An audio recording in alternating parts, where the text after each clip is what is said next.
কাজল আর মিম খাটে বসে গল্প করছে। একসময় মিম বলল, আচ্ছা মা, শারীরিক সম্পর্ক করলেই কি শুধু বাচ্চা হয়? শারীরিক সম্পর্ক না করলে কি বাচ্চা হবে না? মিমের মা কাজল বলল, হঠাৎ এমন প্রশ্ন করলি যে, কি হয়েছে তোর? না মানে মা, আমার কেন জানি মনে হয় আমি যখন গভীর ঘুমে তলিয়ে যাই তখন কেউ আমার সাথে শারীরিক সম্পর্ক করে, কিন্তু চোখ খুললে তাকে দেখতে পাই না। কাজল বলল, মানে তোর সাথে কেউ এমন জঘন্য কাজ করছে আর তুই আমাকে আজ বলছিস? মা, আমি তো এটাই জানি না আসলে সত্যি আমার সাথে কেউ শারীরিক সম্পর্ক করছে কিনা। এটা আমার মনের ভুল, তাই তোমাকে জিজ্ঞাসা করলাম। কাজল বলল, এসব কথা যদি তোর বাবা শোনে তাহলে আমাকে নিশ্চিত বাসা থেকে বের করে দিবে। আর আরেকটা কথা বলি, কান খুলে শোন, এই কথাটা আর কাউকে বলিস না, না হলে মানুষজন আমাদের উপর থুথু দিবে। মিম মন খারাপ করে বলল, আচ্ছা মা, ঠিক আছে। এভাবেই প্রায় 15 দিন চলে গেল। আমার এখনো তাই মনে হচ্ছে কেউ আমার সাথে শারীরিক সম্পর্ক করছে, কিন্তু আমি কথাটা মাকে কিভাবে বলবো? মা তো বিশ্বাসই করবে না, উল্টো আমাকেই বকবে। আজ বাবাকে বলতেই হবে, এতে যা হবার হোক। রাতে বাবা অফিস থেকে ঘরে এসে সোফায় বসে, মিম মিম বলে ডাকতে থাকে। তখন মিম এসে বাবার পাশে দাঁড়িয়ে বলল,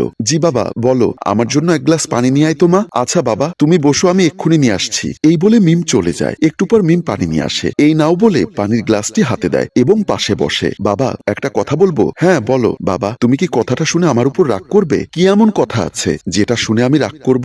আজ পর্যন্ত তোর উপর কখনো রাগ করেছি কি আমি? মিম বলল, না বাবা, তবুও শোনো না বাবা, আমার না কেন জানি মনে হয় রাতের বেলায় আমার সাথে কেউ শারীরিক সম্পর্ক করছে, কিন্তু যখনই চোখ খুলি তখন কাউকে দেখতে পাই না। মিমের কথাটা শুনে হাত থেকে পানির গ্লাসটা পড়ে গেল। এসব তুই কি বলিস? হ্যাঁ, তোর মাথাটা কি ঠিক আছে? আমাদের বাসায় আমি, তুমি আর তোমার মা ছাড়া আর কেউ আছে কি? না, তাহলে এই কথা বলছিস যে? মিম কান্না করে দিয়ে বলল, বিশ্বাস করো বাবা, আমি সত্যি বলছি। তোমরা কেউ আমার কথাটা কেন বিশ্বাস করছো না? এটা তো বড় চিন্তার কথা। তবে মিম তো আজ পর্যন্ত আমার কাছে মিথ্যা কথা বলেনি, তাহলে আজ কেন বলবে? এতে ওর লাভ কি? এতে তো ওরই সম্মান নষ্ট হবে। আর কেউ কেন চাইবে তার সম্মান নষ্ট করতে? কি হলো বাবা, কিছু বলছো না যে? আচ্ছা, তোর কি প্রত্যেকদিন এমন মনে হয়? হ্যাঁ বাবা, তাহলে আজ রাতে তুই আমাদের কাছে শুবি, আর তোর মাকে এসব বলিস না, ওকে? হ্যাঁ বাবা, ঠিক আছে। তখনই কাজলের আগমন। কাজল বলল, বাবার মেয়ে মিলে কিসের এত গল্প হচ্ছে? কই মা, কিছু না তো। আমার না একলা একলা ঘুমোতে ভয় লাগে, তাই আজ তোমাদের কাছে ঘুমোবো। না, তুই তোর রুমে শুবি। না, আমি এই রুমে থাকবো। দেখো না বাবা, মা কেমন করছে। আরে থাক না।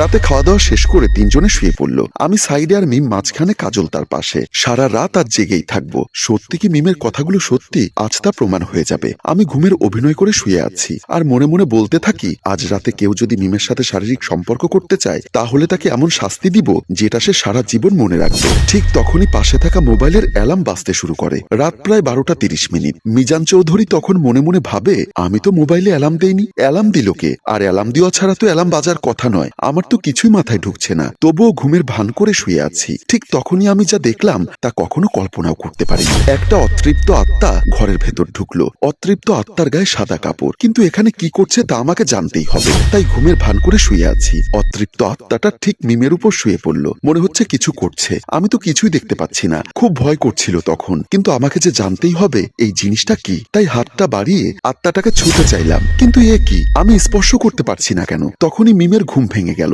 বাবা, তুমি দেখেছিলে সে আজও এসেছিল? কে এসেছিল মা? যে আমার সাথে শারীরিক সম্পর্ক করতে চায়। তুমি দেখোনি? হ্যাঁ দেখেছি। তাহলে বলো না বাবা, কে সে? সেটা কোনো মানুষ নয়, মনে হচ্ছে কোনো একটা প্রেতাত্মা। তুমি কি বাবা পাগল হয়ে গেছো?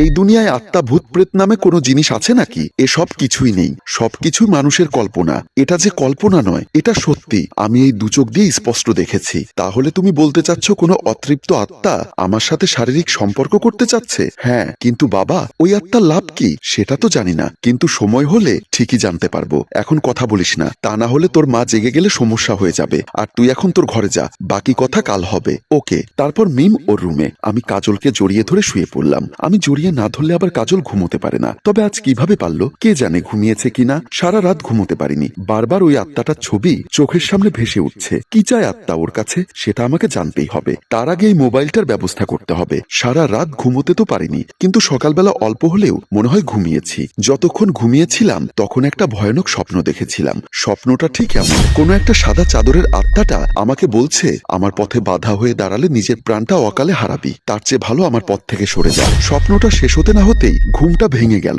এই কথাটা বাসার কাউকে বলিনি। আমি ঘুম থেকে উঠে অফিসে ফোন করে বললাম, শরীরটা ভালো লাগছে না, তাই আজ যাব না। সত্যি আজ ভালো লাগছে না। তারপর যে মোবাইলে অ্যালার্ম বেজেছিল সেই মোবাইলটা ফ্লোরে আছাড় দিয়ে ভেঙে ফেললাম। তখনই কাজল আসলো, বলল, এ কি, তুমি এটা কি করেছো? পাগল হয়ে গেলে নাকি? মিজান চৌধুরী বলল, একটু চুপ করে থাকো তো, যত নষ্টের মূল এই মোবাইলটা। দেখি তো আজ রাতে কিভাবে অ্যালার্ম বাজে। আজকেও মিমকে নিয়ে ঘুমিয়ে পড়লাম। এখন রাত 9টা। কাজল আমার পাশে শুয়ে পড়েছে আর আমার অন্য পাশে মিম, মানে আমি দুজনের মাঝখানে। কাজল তো আমাকে জড়িয়ে ধরে ঘুমিয়ে পড়েছে, কিন্তু মিম আর আমার চোখে কোনো ঘুম নেই। আজ কি হয় সেটাই আমাকে দেখতে হবে। এভাবে রাত 12টা 29 মিনিট। আজ মনে হয় কিছুই হবে না, কিন্তু যখনই রাত 12টা 30 বাজলো তখনই মোবাইলটা আগের মতো জোরে জোরে অ্যালার্ম বাজতে লাগলো। এটা কি করে সম্ভব? আমি তো মোবাইলটা নষ্ট করে দিলাম, তাহলে এটা কি করে সম্ভব? ভয়ে বুকটা ধরপড় করছে। কি হতে চলেছে একমাত্র উপরালাই জানে। চারিপাশে অন্ধকার, এমন সময় বিদ্যুৎটাও চলে গেছে। তখনই কারো ভয়ানক হাসির শব্দ ভেসে আসছে। তোকে বলেছিলাম আমার পথে বাধা হয়ে দাঁড়াস না, তবুও দাঁড়ালি। আজ দেখ তোর কি অবস্থা করি। এই টানটান উত্তেজনা নিয়ে আমাদের গল্পের প্রথম পর্ব